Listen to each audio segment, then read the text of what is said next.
আশা করি আপনারা সবাই ভালো আছেন, আমরাও ভালো আছি। পূর্বাজ লাইফস্টাইলের নতুন আরেকটা ব্লগে আপনাদের স্বাগত জানিয়ে আজকের আরেকটা নতুন ব্লগ শুরু করছি।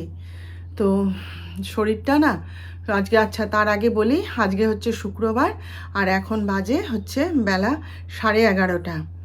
তো সকালবেলায় তো পুজো আচ্ছা এসে সব করাই হয়ে গেছে। আজকে তো শুক্রবার, পুজো টুজো সব করা হয়ে গেছে, কিন্তু গরমটা প্রচণ্ড লাগছে।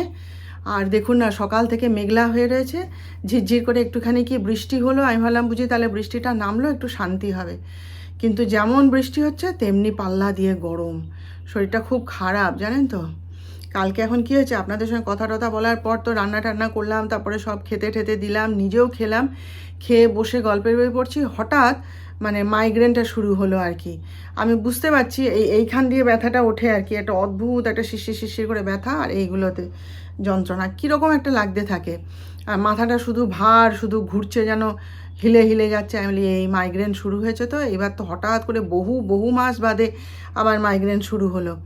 দিয়ে আমি কি করলাম, উঠে পড়ে আগে মাইগ্রেনের ওষুধটা খেয়ে নিয়েছি। কারণ অসুস্থ হয়ে ওই শুয়ে পড়া, তারপরে বমি হবে, এ হবে ও হবে, সে বিশাল ব্যাপার হয় আমার। হ্যাঁ, তো দরকার কি বাবা, সে মাইগ্রেন আর ভালো করে শুরু হোক, তারপর খাবো, কি দরকার বলুন। সেই জন্যে আমি আগে থাকতেই ওষুধটা খেয়ে নিয়েছিলাম। নিয়ে তারপরে ঘুরছে, মাথা টলছে, সবই হচ্ছে, ওই নিয়েই বিছানাপত্র করেছি, জামা কাপড় মেলা, সব কাজই করেছি। করে টোরে যা শুয়ে পড়েছি, ওটা তো ঘুমের ওষুধ না, যা শুয়েছি একদম মানে বালিশে মাথা দিতে যতক্ষণ, ব্যাস আর আমার কোনো খেয়াল ছিল না, ঘুমিয়ে গেছি। একদম ঘুম ভেঙেছে সকালবেলাতে, সন্ধ্যা দিয়ে এসে দরজা ধাক্কাচ্ছে। মানে লোডশেডিং ছিল তো, বেল বাজিয়েছে নাকি অনেকবার, শুনতে পাইনি। আর ঘুম থেকে আজকে উঠিও নি, একদম টানা ঘুমিয়েছে, একদম পুরো 8টার সময় সন্ধ্যা দিয়ে এসে দরজা ধাক্কা মারছে, ধর্মর করে উঠে বসেছি। ডাক্তার সাহেব বলছেন দেখো কে যেন দরজায় ধাক্কা মারছে, ভিতর থেকে উত্তর দাও, নইলে ও দরজা ধাক্কিয়েই যাবে। তো খুলে দেখি সন্ধ্যা দিই।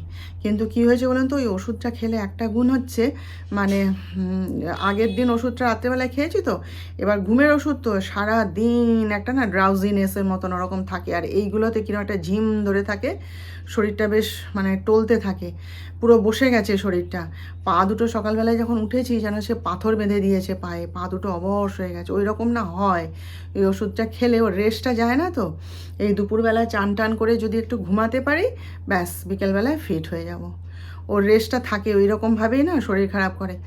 তো ওই যে সকালবেলাতে ঘরে কেউ ছিল না যখন, আমি ডাক্তার সাহেব চলে যাওয়ার পর না একটুখানি শুয়েছিলাম, পুজো করে উঠে জলখাবার খেলাম, সুজি আর চা করে খেয়ে একটু শুয়ে পড়েছিলাম, যে ভাতটা পরে বসাবো, ভাত হবে আমার জন্য আলাদা করে খাবার করতে হবে, সব পরে হবে। শুয়েছিলাম, তারপর যিশু আসতে উঠে বসলাম, বসে ওর সঙ্গে বকবক বকবক করলাম, একটু হাসি মজা করলাম, করতে একটু শরীরটা ভালো লাগলো। দিয়ে এই উঠে আস্তে আস্তে এখন গিয়ে রান্না বসিয়েছি। তা আমার রুটি তরকারি করা হয়ে গেছে, আর যিশু বলছে মা কিচ্ছু করতে হবে না, তুমি ডিমের ঝোল ভাত করে ছেড়ে দাও। তাহলে তাই ভালো, তাই হোক। তো সেই ডিম সেদ্ধটা বসিয়ে এসেছি, মানে যিশু বসিয়েছে, দেখাবো আপনাদের। আর ভাতটা হয়ে গেছে, দিয়ে এই এখন এসে একটুখানি বসেছি আপনাদের সাথে কথা বলতে, ডিম সেদ্ধটা হলে করে দেবো। তো চলুন আপনারা সঙ্গে থাকুন, দেখতে থাকুন। হ্যাঁ, সেদ্ধ বসানো হয়েছে। আজকে ডিম সেদ্ধ করার দায়িত্ব যিশু নিয়েছে, ওর স্টাইল আলাদা, সেই শিখলাম দাঁড়িয়ে দাঁড়িয়ে এতক্ষণ। আজকে প্লেন ডিমের ঝোল আর ডাল হবে, ব্যাস, আর কিচ্ছু হবে না ওদের জন্য। আমি অন্যভাবে করি, আজকে শিখলাম কিভাবে করতে হয়। এই অন্য স্টাইলে ডিম সেদ্ধ হচ্ছে, বুঝলেন, ভিনিগার দিয়ে ফুটন্ত জলে অনেক রকম কায়দা শিখলাম। রান্না করতে করতে আবার যিশুর জন্য এই যে দুধ গরম করছি, কফি বানিয়ে দেবো। এই যে দেখুন, কফি আর সুগার ফ্রি দিয়ে রেখেছি। এখন আরও কিছু খাবে না, আর এত বেলা এখন 11:30 12টা বাজতে যায়, কি আর দেবো। আমি বলি একটুখানি কফি খা, ওই জন্য এই যে দুধটা, পুরো দুধ আর গরম করে কি হচ্ছে, তো সকালবেলায় ফুটিয়েই নিয়েছিলাম না, আমি বলি একটুখানি দুধটা গরম করে দিচ্ছি, কফি করে খেয়ে নে। ছেলে যখন পড়তে চলে গেল মুম্বাইতে ডাক্তারি পড়তে, তখন তো ঘরে আমি একদম একা, তো সময় কাটতো না। ডাক্তার সাহেবকে তো দেখছেন এখন যেমন, তখনও তেমনই ছিল, নিজের কাজ নিয়েই ব্যস্ত থাকতো, তারপরে ওর নাটক আছে, নানা কাজেও ব্যস্ত থাকতো। এবার আমি ঘরে তখন পুরোই একা, শুধু রান্না বান্না করতাম, গল্পের বই পড়তাম, বসে থাকতাম, বাইরে সেরকম একটা খুব তো আমি বেরোতামও না। ওই আমার যিশুই আমাকে এই ইউটিউবটা চেনালো, বুঝলেন তো। ওই একদিন এসছে, এসে বলছে মা তুমি ইউটিউব দেখো। আমি বলি যে না, ইউটিউব তখন আমি জানতামও না। তো ওই আমাকে ইউটিউবটা চিনিয়ে দিয়ে গেল, বললো তুমি ইউটিউব করবে মা। তখন আমি বলি যে ইউটিউব কি জিনিস, কি ব্যাপার সেসব আমি আগে বুঝি। তো বললো ঠিক আছে, আমি তোমাকে 6 মাস টাইম দিলাম, তুমি 6 মাস বাদে আমি তো আবার আসবো, তখন তোমাকে চ্যানেল খুলে সব কিছু তোমাকে দেখিয়ে দিয়ে যাব। তুমি এখন বসে বসে দেখো, ইউটিউবটাকে জানো, চেনো, হ্যাঁ কিভাবে ব্লগ করতে হয়, কি করতে হয়, তুমি সব দেখো, ভালো করে অভিজ্ঞতা অর্জন করো। তা ওই বসে বসে বসে বসে সব ব্লগ দেখতাম, ঘুরিয়ে ঘুরিয়ে ঘুরিয়ে ঘুরিয়ে সবার ব্লগ দেখতাম, বুঝতাম। তখন খুব লজ্জা লাগতো, আমি না না না আমি পারবো না, দূর এসব কথা বলতে এ করতে ও করতে আমি পারবো না। তখন আমার ছেলে বলছিল হ্যাঁ তুমি পারবে, তুমি পারবে বলতে। তো প্রথম তো আমি আবৃত্তি করতাম, আবৃত্তি দিয়ে শুরু করেছিলাম, তারপরে আর ভালো লাগলো না আবৃত্তি করতে। মানে দূর, ওসব শুধু শুধু বসে বসে আবৃত্তি করলে হয়, ওর সঙ্গে বাজনা টাজনা অনেক কিছু লাগে, ওসব তো আমি পারছি না, আর আবৃত্তি আমার ভালো লাগে না, কেউ দেখছেও না। তখন আমার ছেলেই বলল তুমি মা কাজ করো, ডেলি ব্লগ করো। আমার ইচ্ছা ছিল জানেন রান্নার চ্যানেল খুলবো, রান্না দেখাতে খুব ভালো লাগে। তো যিশুই বারণ করলো, বললো না রান্নার চ্যানেল আমি পরে তোমাকে খুলে দেবো, আগে গ্রোথ আসুক, তুমি ডেলি ব্লগ করো। তুমি সারাদিন যা করছো, যা খাচ্ছ, যা পড়ছো, যা কিছু আছে তোমার জীবনের কথা তুমি বলো, ক্যামেরার সামনে বলো। তোমার দেখবে জড়তাও কেটে যাবে, আর দেখবে যখন মানে দর্শক যখন তোমার কথা শুনছে, দেখছে, তোমাকে লাইক করছে, দেখবে মা বিরাট আনন্দ, তোমার সময়টা কেটে যাবে বলে ও জোর করে আমাকে ইউটিউবে মানে আনলো আর কি। তো সেই আমার মানে সেই আমি ক্যামেরাটা হাতে তুলে নিলাম, নিয়ে সেই আমার মানে পথ চলার শুরু বলতে পারেন। তারপর তো এত বছর ধরে এখানে রইলাম, এই তো আপনাদের সঙ্গে কথা বলছি, যোগাযোগ করছি। আপনারা এই যে এত সুন্দর সুন্দর কমেন্ট করছেন আমাকে, আমার ভিডিওটা দেখছেন, হ্যাঁ হাসি মজা করছেন, আমিও করছি আপনাদের সঙ্গে, এটাই আমার পরম পাওয়া, জানেন তো। আমার অনেক বন্ধু আমাকে জিজ্ঞেস করেছে যে কিরে ইউটিউব করছিস, তো ইউটিউবে কি পয়সা পাওয়া যায় না, কিরে টাকা দেয়? আমি কিছু আর বলিনি, আমি হেসেছি। আমি বলি যে হ্যাঁ টাকা দেয়, কিন্তু আমি এখন সেটা এখন আমার কাছে এখন অনেক মানে দূরস্ত আর কি। আমার এখন যে আমি এখন যে পর্যায়ে আছি সেখানে টাকা পয়সার কথা নেই, আমি করছি, নেশার ঘুরে একটা করে যাচ্ছি, লোকে দেখছে, হ্যাঁ ভালো লাগছে তাদের, এই আর কি। তো এমন কমেন্টও আমাকে করেছে যে আমরা যদি, আমি হয়তো তাকে বলেছি যে আমার ভিডিওটা দেখবে, দেখে একটা লাইক দেবে, সাবস্ক্রাইব করবে, হ্যাঁ। তো সে এমনও আমাকে পাল্টা রিপ্লাই দিয়েছে যে আমরা ভিডিও দেখব, লাইক দেব, আপনি পয়সা পাবেন, তাতে আমাদের কি হবে, আমাদের লাভটা কি হবে, কেন দেখব আপনার ভিডিও? আমি বাড়িতে এসে না আমার ছেলেকে, ডাক্তার সাহেবকে বলতাম, লোক যে দেখো লোকের মানসিকতা কি, এরম বললাম আমাকে এরমভাবে অপমান করলো। তো যিশু বলতো করুক, বয়ে গেল, তুমি তোমার মতন করো, তো যে দেখার সে ঠিক দেখবে, আর যে না দেখার তাকে দেখতে হবে না, তুমি করতে থাকো, তারপরে দেখবে একদিন সবাই দেখবে তোমার ভিডিও। তো সেই বিশ্বাসেই মানে এগিয়ে চলেছি। আমি সত্যি চেয়েছিলাম জানেন যে আমার যে আমার চেনা পরিচিত যে জগৎ, আমার যে চেনা গণ্ডিটা রয়েছে, আমার যে পরিবার বন্ধু বান্ধব যাদের মাঝখানে আমি রয়েছি, তো তারপরে ইউটিউবটা দেখার পরে আর কি, যে এর বাইরেও আমার একটা জগৎ তৈরি হোক, যেটা আমার একান্ত নিজস্ব জগৎ একটা, যেখানে আমি আপনাদের সঙ্গে পরিচিত হব। হ্যাঁ বাইরের অনেক অনেক মানে, এই যে আমাকে সেদিন দেখলাম হংকং থেকে একজন কমেন্ট করেছে, একদিন দেখলাম সুইডেন থেকে একজন কমেন্ট করেছে। আমার তো মানে ভীষণ উত্তেজনা, ভীষণ আনন্দ, শুধু আমি নয়, ডাক্তার সাহেব, যিশু, সবারই ভীষণ উত্তেজনা, ভীষণ আনন্দ। তো আমার এইগুলোই পাওয়া, এগুলি আমার ভীষণ ভালো লাগে, জানেন তো।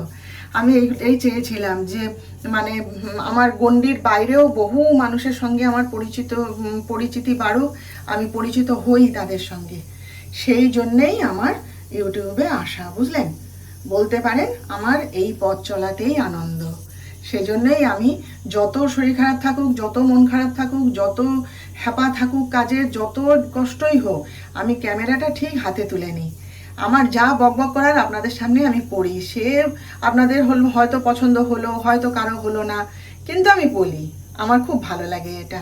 আপনারা এই যে দেখছেন, কমেন্ট করছেন, আমার খুব ভালো লাগছে, জানেন তো। বলেন আমার বন্ধুদের মতন যে পয়সা পাবি নাকি রে, হ্যাঁ এতে পয়সা দেয়, তো হ্যাঁ, পয়সা পেলে যদি পাই কোনো দিন, এখন তো দূরস্থ, এইটুকু সাবস্ক্রাইবার হয়ে আর এইটুকু ভিউ এসে পয়সার চিন্তা করাটা লোক হাসানো, তাই না? তবে হ্যাঁ, যদি কোনো দিন পয়সা রোজগার করতে পারি ইউটিউব থেকে, সেরকম পর্যায়ে যদি আমি আসতে পারি, তত দিন অবধি যদি আমি ইউটিউবে টিকে থাকি, তাহলে হ্যাঁ, সেটাও একটা আনন্দ, সেটাও একটা বিরাট আনন্দ।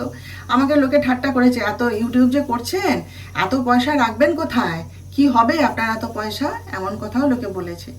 কিছুই হবে না, ওইটা একটা আনন্দ, নিজের একটা আনন্দ। ইউটিউব করছি, সবাই যেমন ইউটিউব থেকে ইনকাম করছে দেখছি, অমুক করছে তমুক করছে, এটাই একটা আনন্দ আর কি, নিজের একটা কিছু, এই জন্যেই আর কি, আর কিচ্ছু নয়, আর কিচ্ছু নয়, বুঝলেন?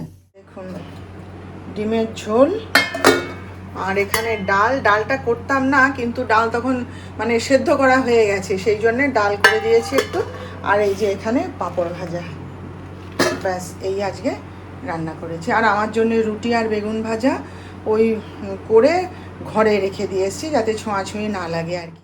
তো এই যে আমি আর যিশু এতক্ষণ ধরে বসে জল খাবার খেলাম, আমি খেলাম চাউ, আর যিশু মুড়ি মাখা খেলো, দিয়ে চা খেলাম। এই বসে বসে মা বেটা আড্ডা মারছিলাম, আর এই যে ডাক্তার সাহেব এসে এই যে বাজার নামিয়ে দিয়ে গেলেন।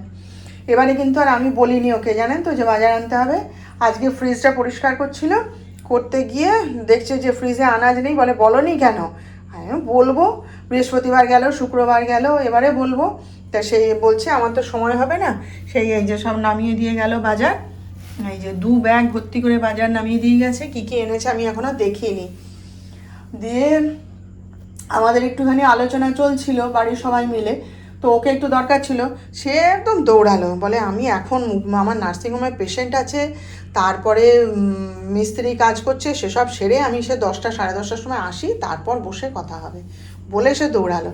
আর বাচ্চাগুলো অপেক্ষা করে আছে, ওর সঙ্গে আলোচনা না করলে হবেও না, দেখা যাক কখন কি হয়। তো এই যে চলুন, এটা সময় করে তুলে রাখবো, না হলে আজকে তুলে না রাখলে তো নষ্ট হয়ে যাবে না। ঘরের বাচ্চাগুলো তো সব বেড়াতে যাওয়ার জন্য উঠে পড়ে লেগেছে।